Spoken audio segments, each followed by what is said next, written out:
লাত ও মানাত আজ গড়াগড়ি যাই, হবলকে দেওয়ালে যাব রে কোথায়। উঠেছে দিনের রবি ছুটে যে কিরণ, আমেনার ঘরে আজ কার আগমন। খুশিতে দোল খায় আকাশ ভুবন। ইনি যে নবী আগামী দিনের, তার লক্ষণ আব্দুল মুত্তালিব বুঝে নিয়েছিলেন, তার লক্ষণ নবীজির মা বুঝে নিয়েছিলেন। এবং নবীজি স্বীকার করছেন সহিহ হাদিসে, আমি হলাম আমার মায়ের স্বপ্ন, আমি হলাম নবী ঈসা আলাইহিস সালাতু ওয়াস সালামের শুভ সংবাদ, আমি হলাম আখেরি নবী। আমার মা যেটা স্বপ্নে দেখেছিলেন আর যা উনি বলে গেছেন সেটা কথা সত্য। আমি আলো দেব দুনিয়ার লোককে। ঠিকই তো আমার মা বলে গেছেন এই কথাটা, যে আমি আলোর দ্বারাই দেখতে পেয়েছি সিরিয়ার বিল্ডিংকে। তাহলে এই দাদা আব্দুল মুত্তালিব ছোট্ট বাচ্চাটাকে নিয়ে ডাকলেন, আর ডাকার পর এমনি করে উপর দিকে উঠিয়ে ধরলেন, আর ধরার পরে আল্লাহ রাব্বুল আলামিনকে ফরিয়াদ করে বলছেন, পরওয়ারদিগার, এই মাসুম ছেলেকে আমি ওয়াস্তা দিয়ে বলছি তুমি আমাকে পানি দাও। ইতিহাস বলছে কাবার গিলাফে নবী মুহাম্মাদের দেহটাকে বারবার করে লাগিয়ে দিচ্ছেন, কাবার সেহানে বারবার করে নবী মুহাম্মাদের পাগুলোকে হাতগুলোকে লাগিয়ে দিচ্ছেন। দেওয়ার পরে এমনি করে আস্তে আস্তে করে ঘষে ঘষে দিচ্ছেন, আস্তে আস্তে করে মলে মলে দিচ্ছেন, আর দেওয়ার পরে রব্বুল আলামিনকে বলছেন আল্লাহ পানি দাও। এমন পানি নামলো, এমন পানি নামলো, ইতিহাস বলছে মক্কার মাটিতে তার আগে এত ঘন বর্ষা জীবনে কোনোদিন আমরা দেখিনি, এত বৃষ্টি নাজিল হলো সেই দিন। আবু তালেব নিজে কবিতা লিখছে কার সম্পর্কে? এই নবী সম্পর্কে। তার কবিতা এখনো বুখারী শরীফের ভেতরে উল্লেখ আছে। আবিয়াজুন ইউস্তাসকাল গামামু বিওয়াজহিহি সামালুল ইয়াতামা ইসমাতুল আরামিলি। সুন্দর আলোর মতো চেহারা কার? তো নবী মুহাম্মাদের। ইউস্তাসকাল গামামু, যাকে দেখিয়ে, যার নাম দিয়ে, যার দোহাই দিয়ে, যার ওয়াসিলা দিয়ে আল্লাহর কাছে পানি চাওয়া হয়, যেই লোকটা সমস্ত ইয়াতীমদের হলো সাহারা, যেই লোকটা মক্কার যতগুলো বেওয়া এবং বিধবা মেয়ে তাদের হলো সাহারা। কবিতা বাঁধছে কে? এই চাচা আব্দুল মুত্তালিব, এই চাচা আবু তালেব। আমি বলতে চাইছি এটা তো 6 বছর বয়সের ঘটনা।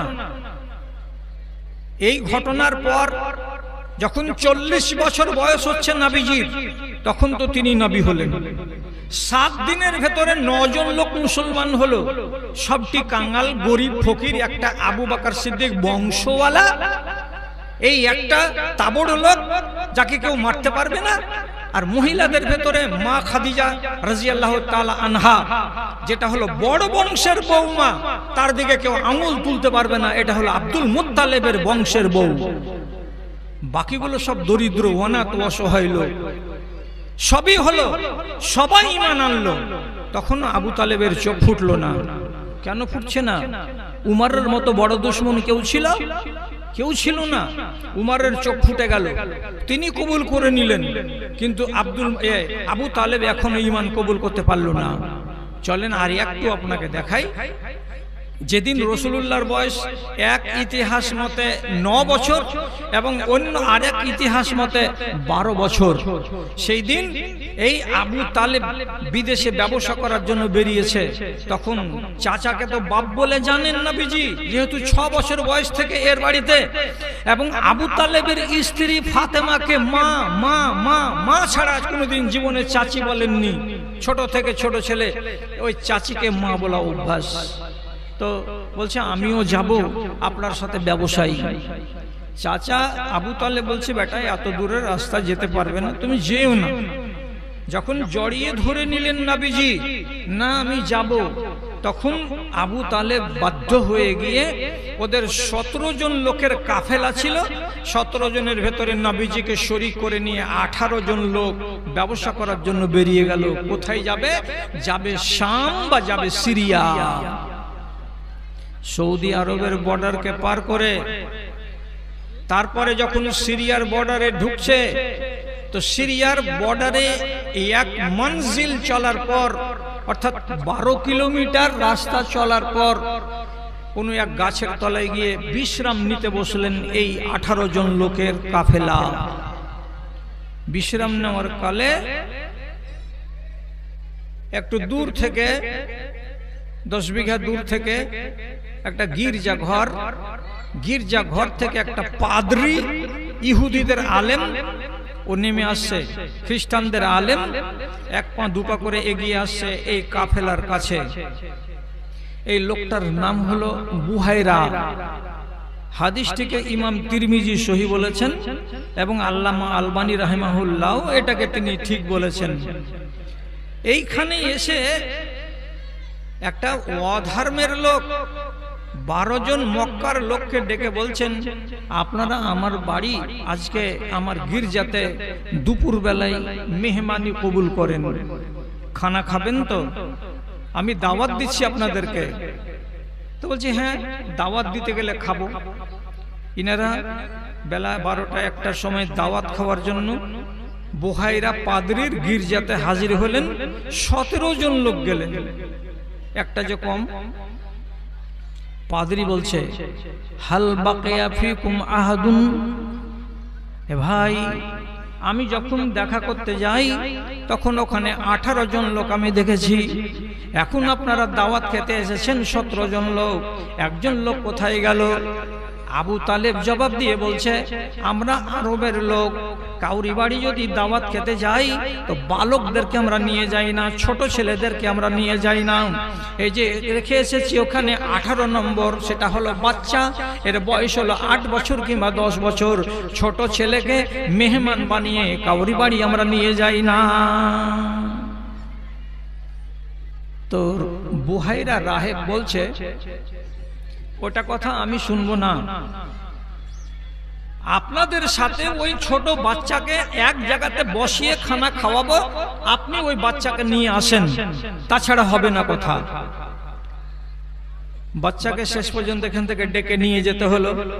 10 বিঘা দূরে এই একটু সামান্য হেরফের করে নিয়ে গেল, এক জায়গাতে বসে খানা খাওয়া দাওয়া করা হলো। তারপরে বুহাইরা রাহেব এই 18 জন লোকের দিকে আঙ্গুল তুলে বলছেন, আইয়ুকুম আকরাবু ইলা হাযাল ওয়ালাদে, আপনারা যে 18 জন লোক আছেন, এই 18 জন লোকের ভেতরে এই বাচ্চাটার সবচাইতে কাছের মানুষ কোনটা, সবচাইতে নিকট আত্মীয় কোনটা, আপনারা এটা আমাকে ধরা দেন। তখন আবু তালেব নিজের হাত তুলে বলছে, আমি হলাম তার কাছের লোক, এটা হলো আমার ভাতিজা, আমি হলাম তার আপন চাচা, এখানে আর কোনো রকমের ধোঁকাবাজি নাই, একেবারে রক্তের সম্পর্ক, একে আমি ছেলে বলে জানি এবং এই ছেলেটা আমাকে বাবা বলেই জানে। কত সুন্দর কথা হয়ে গেল, আলাপচারিতা। এবার এই সবটি লোককে রেখে দিয়ে বুহাইরা রাহেব নবীজির মতো এই যে 10 বছরের বালক, তার হাতখানা ধরে আর আবু তালেবের হাতখানা ধরে এখান থেকে উঠে বাইরের দিকে নিয়ে গেলেন। আর যাওয়ার পরে আবু তালেবের কাঁধের উপরে এমনি করে হাত রেখে দিয়ে বলছে, আপনাকে একটা ভালো পরামর্শ দিচ্ছি। ভালো পরামর্শটা কি? আপনি এই বাচ্চাটাকে নিয়ে আর এগোবেন না, সিরিয়ার দিকে যাবেন না। এই বাচ্চাটার অনেক দুশমন আছে, যদি দুশমনেরা জানতে পারে যে হ্যাঁ অমুকটা এই বাজারে এসেছে, আর ওরা যদি শুধু জেনে নেয় যে এই বালকটা এসেছে আমাদের শহরে, তাহলে বাচ্চাকে জিন্দা রাখবে না, ওরা কতল করে দেবে। আবু তালেব চোখকে ছানা বড়া করে দিয়ে বলছে, এটা কেমন কথা? আমার ভাতিজা কি অপরাধ করেছে যে লোকেরা তাকে মারবে? বুহাইরা রাহেব বলছে, এটা তোমার ভাতিজা হতে পারে, কিন্তু সারা দুনিয়ার মানুষের জন্য ইনি হলেন রাহমাতুল লিল আলামিন। এটা হলো আগামী দিনে এই নবী হবেন, এটাকে আল্লাহ তাআলা শেষ নবী করে দুনিয়াতে পাঠিয়েছেন। ছেলে আপনার হতে পারে, ভাতিজা আপনার হতে পারে, কিন্তু সারা জাহানের ইনি হলেন নবী। এর লক্ষণ বলছে তিনি নবী ছাড়া কিছু নন। আর আমাদের কিতাবে আমরা পড়েছি, আর যেগুলো লক্ষণ আমি দেখলাম তাতে ছেলেটা যে নবী এটা কোনো সন্দেহ নাই। কি দেখেছো তুমি? হে, তোমার বাড়িতে ছেলে আমার মানুষ হয়নি, তো কি দেখলা তুমি? বুহাইরা রাহেব নিজে বলছে, আপনারা এই সিরিয়ার বর্ডারে কটার সময় পা ঢুকিয়েছেন, এসেছেন? মোটামুটি 10টার দিকে না? বলে হ্যাঁ। ওই বর্ডারকে পার করে এই বর্ডারে যে পা দিয়েছেন তখন কটা বেলা? 10টা থেকে 11টা বেলা। বলছে হ্যাঁ। তো বুহাইরার মতো রাহেব, অন্য ধর্মের জ্ঞানী মানুষ, উনি যে বলছে আমি একবার আমার গির্জা থেকে বের হলাম, ঠিক সেই টাইমে তো আমি দেখতে পাচ্ছি এই ময়দানের ভেতরে যতগুলো বড় বড় পাথর আছে আর যতগুলো সামনে আমার চোখে গাছ গাছড়াগুলো আছে, বাবুরের গাছ, আমের গাছ, খেজুরের গাছ, নারকেলের গাছ, যত রকমের গাছ আছে সমস্ত গাছগুলোকে আমি সেজদায় পড়ে যেতে দেখেছি। কটার সময়? সে 10টা 11টার সময়। আমি তাজ্জব বনে গেলাম, আল্লাহ রে, এই গাছগুলো আর পাথরগুলো কিসের জন্য সেজদায় পড়ে গেল? কারণটা কি? কারণটা কিছু খুঁজে পাচ্ছিলাম না। যখন এখানে কাছে এলাম আপনাদেরকে দাওয়াত দিতে, এই বালকের দিকে যখন তাকালাম তখন আমি বুঝে নিয়েছি এটাই হলো শেষ নবী রাহমাতুল আলামিন। এরই আগমন ঘটেছে বলে সিরিয়ার গাছ গাছড়াগুলো তার সম্মানার্থে সেজদায় পড়েছে।